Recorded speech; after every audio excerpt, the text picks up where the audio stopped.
Okay, today we had a request to see if we can do something sort of like Minecraft, where we can knock down a tree, and the tree ends up leaving a and then we instantiate. So what we need to do is go ahead and hop on over to our immediate attack script, and we want to use a Unity event so that we can run at the end of our attack so that we can send that over to our raycast. So we're going to create an event, and then at the very bottom we're going to create a new public function called swing.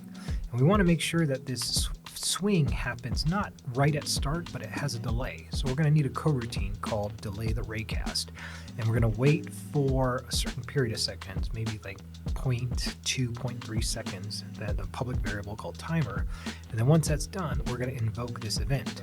So when we run on over, we're going to invoke, the raycast, which will actually allow us to raycast and damage things, which you can see on this targeting system if it has a hit point system.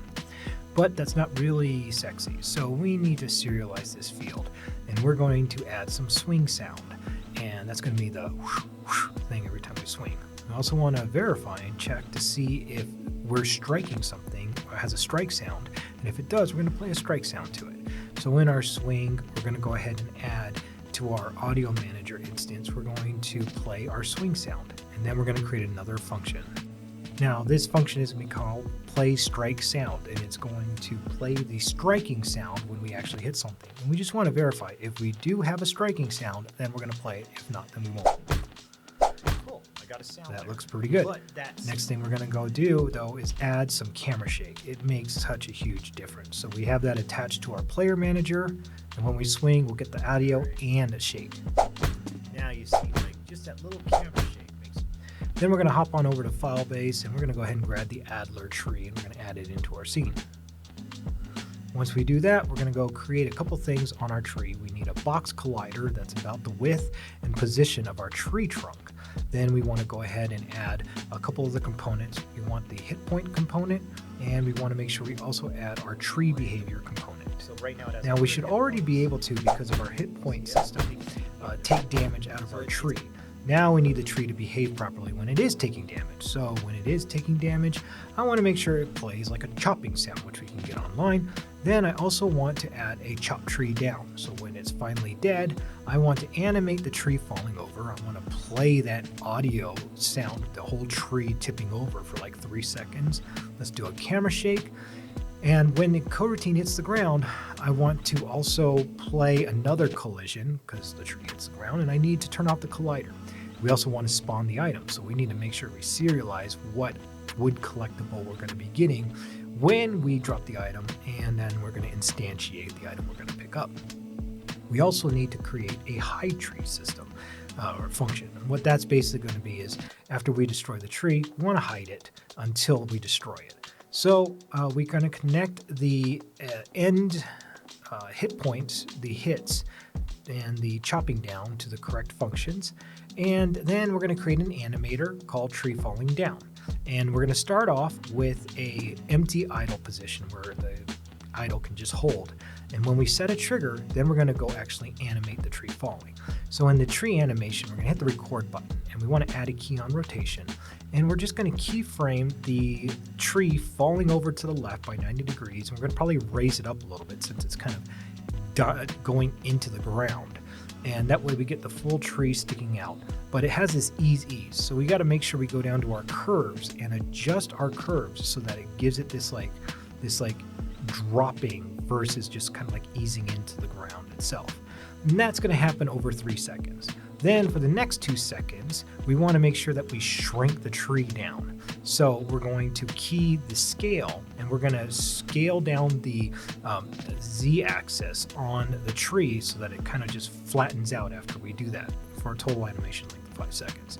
Then we're going to create a parameter called tree fall, and we're going to make sure we put a condition on that empty idle that the tree fall is what makes this animation fall. And then once we get the animator, we're going to do an anim.setTrigger.treeFall, connect the component, and we should be able to knock this down now. Trees falling down. Boom. And it disappears.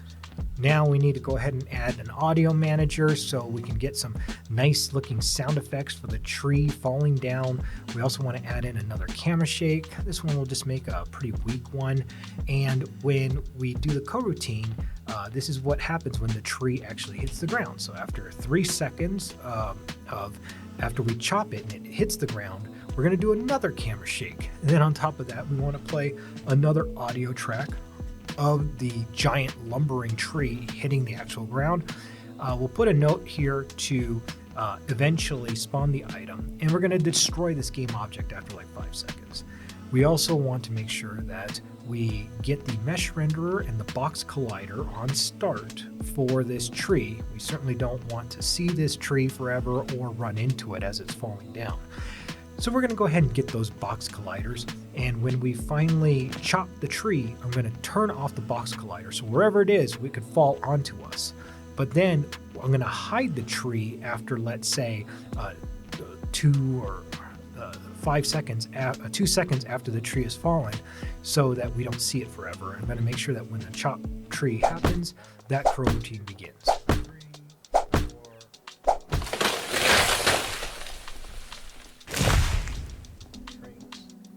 Finally, we're just going to instantiate whatever the spawned item would be. So in this instance, we're going to spawn in a branch, and we're just going to make sure that it spawns in flat. And the beauty about this system is we can shoot it. We can actually use guns and use it. And if I go to my altar, Not just melee. now he's got 70. RPG. You can see the hit point changes on that. Get that sent in. Yes. And now, So, new to coding? Feel like those tutorials are speaking an alien language? Yeah, we've been there. That's why we built Game Dev HQ, a place where you can actually learn by building. Our monthly membership gives you access to 900 plus hours of hands-on training from 2D to 3D to VR, AR, first-person, and third-person games. Plus, you'll get our 12,000 game asset library, daily check-ins, one-on-one tech support, and live workshops 6 days a week where we'll cover the stuff that you want to learn.